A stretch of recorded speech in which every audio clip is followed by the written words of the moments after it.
Welcome to Three Witches and a Druid podcast, a Canadian podcast about paganism in today's modern society.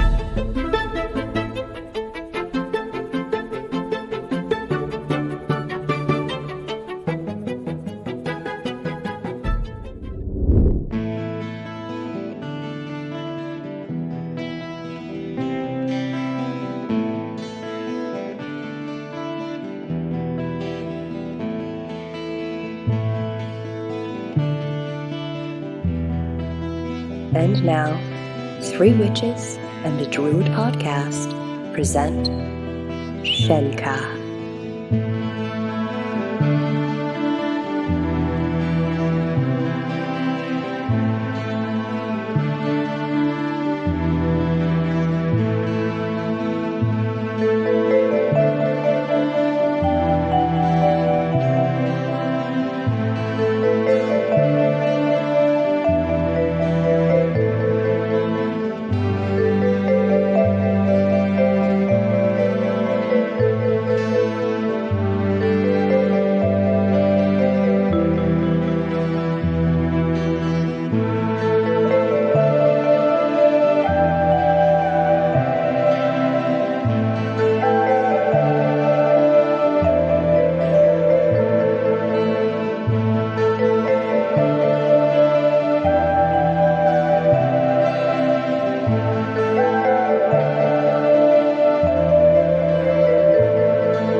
Hello, everyone, and welcome back to Three Witches and a Druid, where we are now sitting outside on the lovely Gwen's patio, actually roasting marshmallows over a little mini fireplace.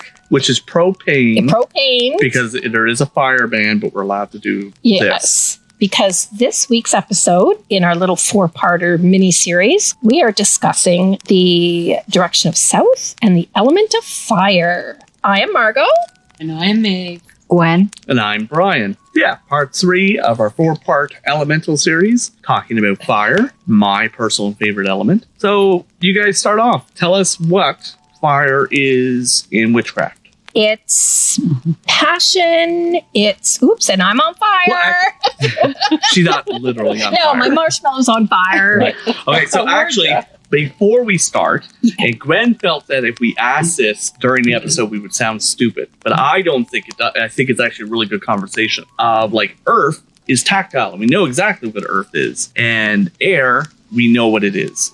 While it's invisible, it's a gas. But what is fire? And explain your little tower of elements that you just explained to us before. Okay. So, the little tower of elements is at the top you have air. And air you cannot see. It is invisible. As we said earlier, you can only see it can only see the result of air. So it is the lightest. Then comes fire. Fire has form, but you can't make it into a shape. There's no way you can make it solid in any way. You can't make it in any shape.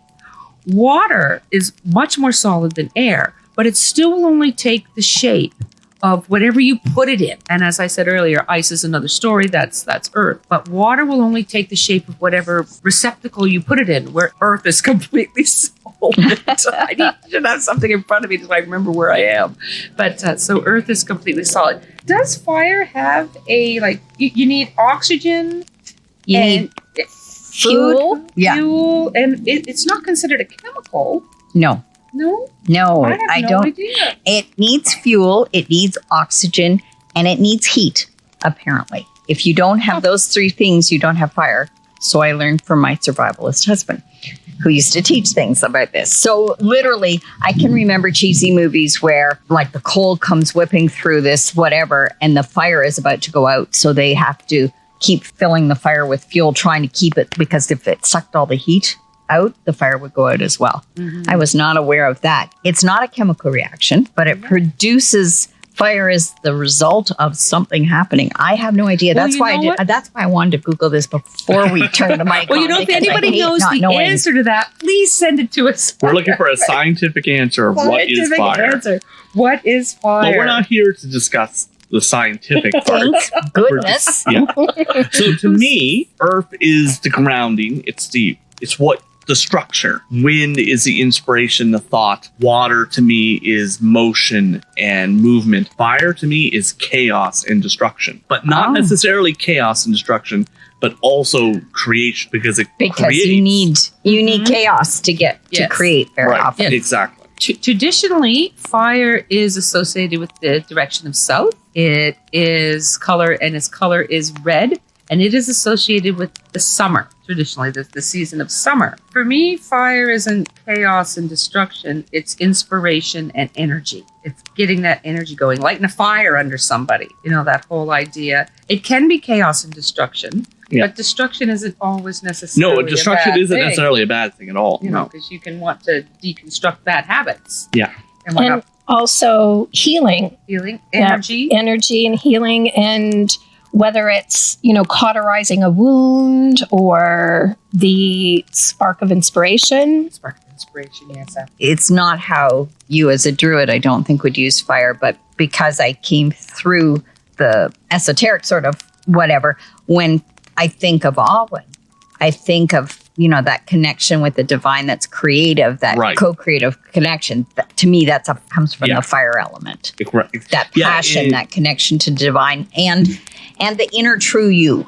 Yeah, in ADF, one of our tenets is fertility, and the fertility is inspiration. Yeah. The ability to continue on with your thought or movement beyond the Fire. resources, Fire and that in is the fire. head. Fire is exact. Yeah, The fire in the head. yeah. It's a shamanistic view, fire in the head, but it still applies. Yeah. So fire is also the element of the god. It's very masculine, Yeah. Masculine element, yes. and you said so. Mm-hmm. And so we discussed this in the last episode. The tool is the athame. For Maeve. Yeah. For me. But Not for everyone. But in tarot, it's associated with the staff or the wands, and so in my head, and a lot of people, they could use wands for south, because if they're going by like the Rider-Waite sort of system, because wood burns. Yeah. You create out of wood, all of those sorts of things. Yeah, it's very different, right? Yeah.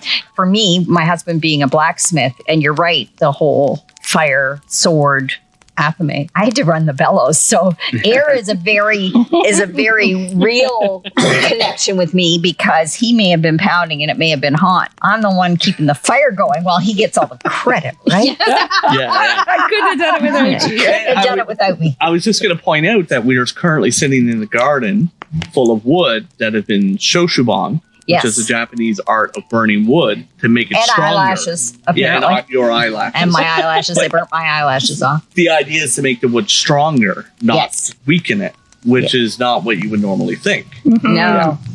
And the same idea of how forest fires will occur sometimes, I don't want to say naturally, but sometimes No, they do that. forests Yeah. Yeah. need to be burn Restart it. down, let the ground absorb all the nutrients from the burnt wood Yeah. and regrow. And Well, that's exactly what happens. The natural process Yeah. is the trees dry out, lightning and- strikes, Yeah. and they restart. yeah, Now, there is a tree that will only regrow if its seeds have been burned. One of the cones doesn't open up unless it's under extreme heat. Yes, I forget. I don't know. what I'm tree not, I that is. can't tell you if it's a pine or a spruce family, but I do know that that's the case. It's difficult to make these sorts of comments when we're going through this climate change and people have these devastating effects from forest fires. But because we've managed the fires so well for so long, those little fires that cleaned up what was deadfall on the ground have not happened. That deadfall's accumulated and accumulated and accumulated. And so when a fire does go through, it goes from 0 to,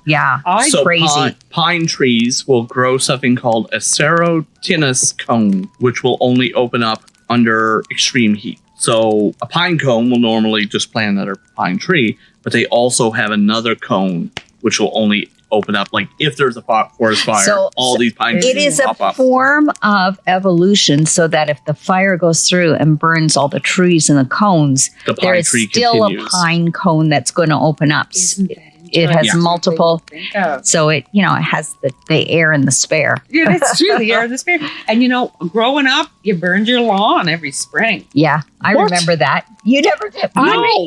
Prince Edward Island boys. Everybody burned their lawns in spring. It got rid of all the weeds. It got rid of this and I that. personally think our Okay. fathers Just wanted to play with just fire. wanted to play with fire. I'm not sure. I lived on a farm. There was still plenty of weeds after, but it was fun. And we all had these sacks, right? So they do this controlled burn. Right, Controlled Yeah, by control burn. by Well, sending we their used to do children control burns beating of on. garbage, but not our front lawn. No, the lawn. You always burn the lawn every spring. And I grew up in Manitoba, and you'd be, driving home from the country, and they'd be burning the big fields. Yeah, I remember Huge, that. big controlled burns of big fields. Yeah. Yeah, but that's not burning your front lawn Yeah. in Spry Field. We didn't do it once we moved into Greenwood. But when we lived in the rural areas, everyone burned their lawn. Mm. Yeah. And your Can't mother even was burn leaves anymore in the city. No. I missed that in the I fall. miss Everybody that burning smell. leaves in the ditch. I missed that. And you know what? My mother would always be aggravated for for ages after the burning because we were always black. Her shoes were black. Our legs were black. Playing outside. She'd stay out of that. Go play in the driveway. Now it's funny. It's funny because before we started recording today, you guys were saying you should promote your woodworking stuff. It's actually most of my woodworking stuff is burning wood. It's a lot of Soshibong. Yeah. So I play with fire quite a lot, Makes but me happy. I don't have to burn off my eyebrows. I'm actually shocked how little I've burnt myself. You have just jinxed it right there. Probably. You I wear totally a jinxed lot it. of protective gear. I did catch my shoe on fire once, but I haven't burnt myself. Oh no! I burnt I caught my hand on fire. Like it was in a glove, but I was okay. trying to pound out a fire and it moved to my glove, and it was bang. Well, and fire is unpredictable, and yet we all like to use it in ritual.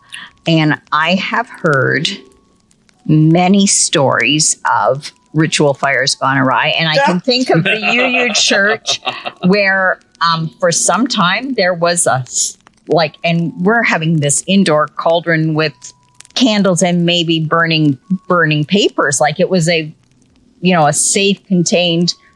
safe-ish contained fire within the Universalist Unitarian Church space, and the fire alarms go off. And the fire.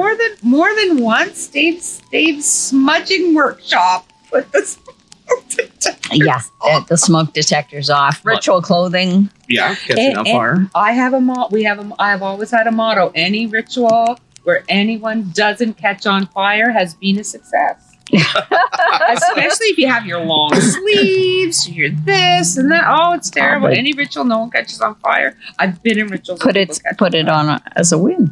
Yeah. And then you have those rituals where people are only smoldering. So you think, can we get through the ritual before they burst into flames? Before we make a scene about it? And then stories come up of, my friends wouldn't even pee on me if I was on fire, and I know this for a fact. Yeah. I don't think you need to pee on each other though if you're on fire. Yeah. I think that's a scientific thing. I think just normal water. But yes, but if there's no normal water available, we have done some pretty amazing rituals with fire Remember as the one well. with the torches? We did. There was 3 of us who did a ritual to Bridget with these huge torches. Soaked in gasoline or something. Kerosene or something. For They hours. were amazing. And the sound of having this big, long, and just and It was excellent. So was- similar, like when we were talking about earth, that earth comes in a wide variety. Fire comes in a wide variety. We're using a gaseous fire today, but you can get fire from wood, gas, liquids, oils. Yeah. So all of those A fires. candle. A candle in your own personal practice in an apartment somewhere. Light a candle. A birthday candle. The smallest candle. Yeah. You can do that, yeah. Now, of course, we can view different elements as having personalities. Fire, to me, is the most, I wouldn't say living, but like has the most personality to it. There's more, fire's always trying to escape its bonds, and it's playful until and it it wants hurts to you. be the center of attention. Exactly. The fire is the Leo of the elements. Yeah. Yes. But I mean, again, in our everyday lives, driving our cars, we couldn't drive our cars without fire. Yeah. No. And, cooking our food, Yeah. whether it's electric or propane. Yep. But when humans learned how to make their own fire, the history of the world changed. Yeah. Now, in Celtic culture, we have the 4 fire festivals, which are my personal favorite. I tend to agree. Yeah, I changed my Google page. Imbolc, May Day, Lammas. Samhain. And Samhain, yeah, and it's Lunasa now. So Yeah. Yeah. Yeah, exactly. So, and some of them literally, driving livestock between 2 fires, all those sorts of yeah, things. they for- represent the changing cleansing. in seasons. Yeah, and driving them between 2 fires way back when was also supposed to keep them from disease. I was just thinking, would that be air of fire? Because Yeah. you were semi-smudging them through the smoke too. You were, pests and stuff were supposed to come off them and all of those sorts of things. So yeah, fire very important within. Jumping the fire at Yule. We've Yeah. I've jumped fire at Beltane's. There's fire jump. There's any opportunity to jump a fire. Jump lots of fire. Yes. Yes. Pull your robes up above your knees. Jump. So in the tarot, what is represented? Wands. Wands, right? Wands. Okay, yes, we did Yeah. discuss that. So, and again, that's sort of passion and connection to the you that is connected to the divine. At least the way Gwen reads tarot. I don't know what real people do. I don't know, but that's part of real person. real tarot Transformation, though, too. Transformation Like, through when fire. you really Exactly. need to make a change, calling on the element of fire to give you that strength and that, again, the chaos that sometimes you have to create, whether it's within yourself. Any change you make in yourself isn't going to happen without internal chaos. Yeah. Right. And I really did like what you had said in a previous episode, Gwen, about if you're having a hard time getting something done, or you need energy, or it could just be your housework. Light a candle. Mm-hmm. That's a great one. I'm going to use that one. Yeah, that seems to. I was thinking lots of various forms of divination using fire, studying coals, studying the flame. Yeah. And that's where that staring into the fire, personality yeah. comes in too, doesn't it? Because you can play a game with fire in the same way. I'm thinking, would this be air with the Northern Lights? People would whistle at the Northern Lights and it would feel like they were coming towards them. And there's often that sit around the fire at night and make that bargain with the element. Right. Yeah, that's big in Greek Roman cultures Yeah. with Hephaestus and Vulcan staring into the fire. And that's their form of divination. Yeah. And just about every single person, regardless of your religion or anything, people love staring at fires. Yes. Even people who never camped or never had a fireplace or anything, if they're at someone's and they're roasting a hot dog even, people love staring at fire because fire is mesmerizing. And it will bring it, even if you don't realize you're doing it, it will, you will form images and whatnot in your mind. Yeah, in your mind. it leads you into that altered state of Mhm. consciousness much more easily than many other methods. Absolutely. Even though ours is propane. Yeah, With lava It's still fire in the end. Though. It still there's works. Still the flames are still going, and we're seeing the result of wind. There's a bit of a wind, and the flames are going in And they're one dancing. direction. Yeah. Yeah. So it's very, very nice. Fire is an element that I personally don't have much in my chart, so I oftentimes will try to get a stone or something associated with fire. Or I'm going to light a candle or try to keep one in my pocket when I have something to do. But lighting a candle would be nice too. And fire gazing, even just with a candle, you can get a lot of messages, or even you can get messages from inside of yourself and outside of yourself. Fire gazing. Mm-hmm. So, and you don't have to have, I've said this so many times over the years, you don't have to have all these you don't have to have bonfire in your backyard. You can have candles. Yeah. But if you can have a bonfire, yes. do it. Have a bonfire. But you don't think that because you can't have a fire with the special sacred fire with 17 types of wood in it or whatnot, that you can't be just as effective. Right. There's always ways. Yeah. In the same note, though, of course, even that little fire is just as dangerous. So we obviously be careful. Yep. Do you know how many times I have smelled burning cat fur? Because a cat comes along, and if you've left if you have pets in the house, some people like to put the quarters, the candles and the quarters on the floor. Good Lord, the cat's knocking it over, Well, and the wax, and their tails, because they have long fluffy tails, it swishes over the altar or on the candle on the floor, and then the cat fur is burning. I've smelled cat fur so many times. It's funny to think that we're sitting here and talking about the dangers of fire, but like the dangers of the other elements are just as there. Catastrophic, yes. But often with those elements, there is no survivors. Mm. Like if earth falls on you, you're probably done. If you drown, you're probably done. But with fire, it almost purposely leaves people. It's like, you're going to tell them how dangerous I am. Go tell the people now. It's because they're a Leo and they want to brag. Yeah. Except that's a very good point. There They're we go. Leos. They want to brag. They're very excited about that. Now, something we haven't touched on was elementals. So fire would be the salamander, right? And I don't often work or participate in that. It usually comes from another group that I might be a guest at. I know that local university has salamanders in the... You go to Mount St. Vincent and you go into their chapel, and there's a beautiful stained glass window with flames and a salamander in the middle of it. It's beautiful. And I think that comes out of the alchemical tradition, but we magicians, across all sorts of categories for sure. So, salamander. yeah. And elementals aren't the element, but they are another way of connecting to that essence of the element and envisioning creating a relationship, maybe. When you think of the salamander, it always makes me fire and warm.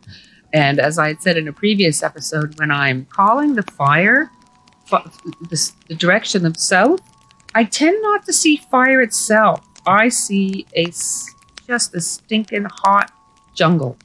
Oh, Really the heat of the south and just the real warm heat. I tend not to see fire. That's You just see come to wet. me. You see wet heat. You don't Wet. see dry heat. No, I don't see flames. I just So we're back. really hot. We're back into the combination of the Yeah. elements, the Yeah. humidity. The humidity, I more of the temperature hot as opposed to You're Which a, is fire. you're a funny. southwest. Yeah. Yeah. You're a It's southwest funny you mention that west. because there might be a bunch of listeners that have no idea what we're talking about. Because like in the prairies, you don't get humidity. Yeah. It's Yep. dry heat. And so like we have a lot of family like that live in Alberta and they don't get it until they come here and they're like, oh my, It's like what is this? It's like getting out of the shower and the bathroom steamed up. I remember living in Manitoba and flying to Florida for a school trip. Oh my! Walking out of the airport, it was like getting slapped in the face with a warm, wet towel. And you think to yourself, how do people live here Yeah. 365 days of the year? And I'm sure they feel the same way when they're in Winnipeg Yeah, in and it's- January because people in Winnipeg in January feel that way about their own home. Yes. But yeah, it's what you are used to. Yeah. But yeah, the heat Yeah. and the humidity. Well, that has been our little discussion on fire. So thank you everyone for listening and joining us.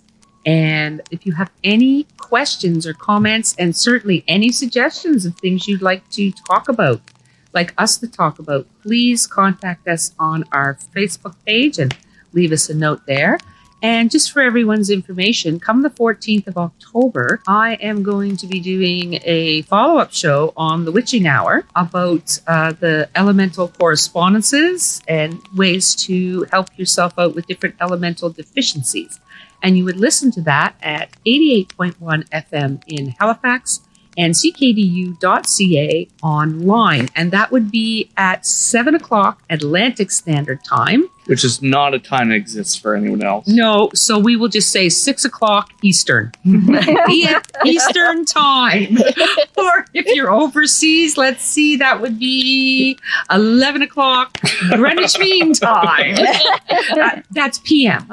Yes. 11 p.m. Greenwich. Is it 4 hours to England? Yes. I think so. Greenwich Mean Time. There we are. Three Witches and a Druid podcast would like to take a moment to say thank you to our generous and amazing Patreons. Today, we thank Rose, East Coast Witch, Karen, Mac, Highland Horde, Dave the Wave, Danny, Tanya, Maria, Sarah Cora, Kay Licious, Linda Hume Leahy, Jennifer Hartman, and our newest Patreons, Juliet Gilmore and Eric Quintana. Without your generous contributions, we could not bring you such magical content, and we thank you for listening. So until next time, everybody, merry meet Merry part. and merry meet again. Blessed be. This has been Three Witches and a Druid podcast. Thanks for listening.